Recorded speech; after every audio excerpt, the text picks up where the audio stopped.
बिहार विधानसभा चुनाव से पहले सियासी माहौल गर्म होते जा रहा है। अब इस बहस में एआईएमआईएम के अध्यक्ष असदुद्दीन ओवैसी कूद पड़े हैं। ओवैसी ने चुनाव आयोग पर बड़ा आरोप लगाते हुए कहा कि बिहार में गुपचुप तरीके से एनआरसी जैसी प्रक्रिया चलाई जा रही है। उन्होंने इसे गरीबों के खिलाफ क्रूर मजाक बताया है। सोशल मीडिया प्लेटफॉर्म एक्स पर ओवैसी ने एक विस्तृत पोस्ट में कहा, चुनाव आयोग की नई वोटर लिस्ट प्रक्रिया आम जनता के संवैधानिक अधिकारों का उल्लंघन है।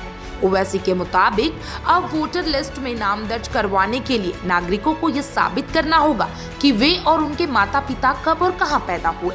उन्होंने सवाल उठाया कि जिन गरीब लोगों के पास आज भी 2 वक्त की रोटी जुटाना मुश्किल है, उनसे यह उम्मीद कैसे की जा सकती है, वे अपने माता पिता के जन्म प्रमाण पत्र प्रस्तुत कहां से करेंगे।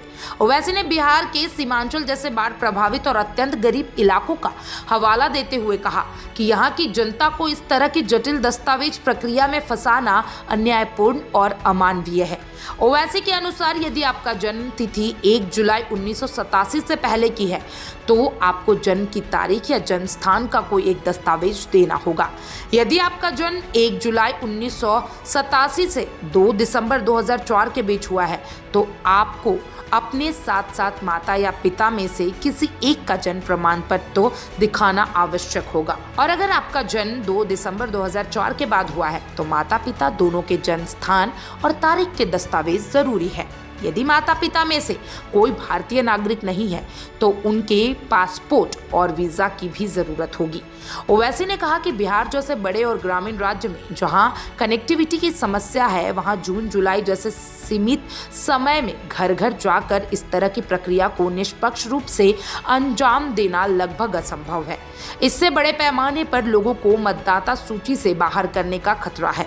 ओवैसी ने 1995 के सुप्रीम कोर्ट केस लाल बाबू हुसैन बनाम भारत निर्वाचन आयोग का भी जिक्र किया, जिसमें कोर्ट ने स्पष्ट किया था कि वोटर लिस्ट से किसी को बिना सूचना या फिर उचित प्रक्रिया के नहीं हटाया जा सकता। साथ ही कोर्ट ने यह भी कहा है कि नागरिकता साबित करने के लिए दस्तावेजों की सीमित सूची नहीं हो सकती है।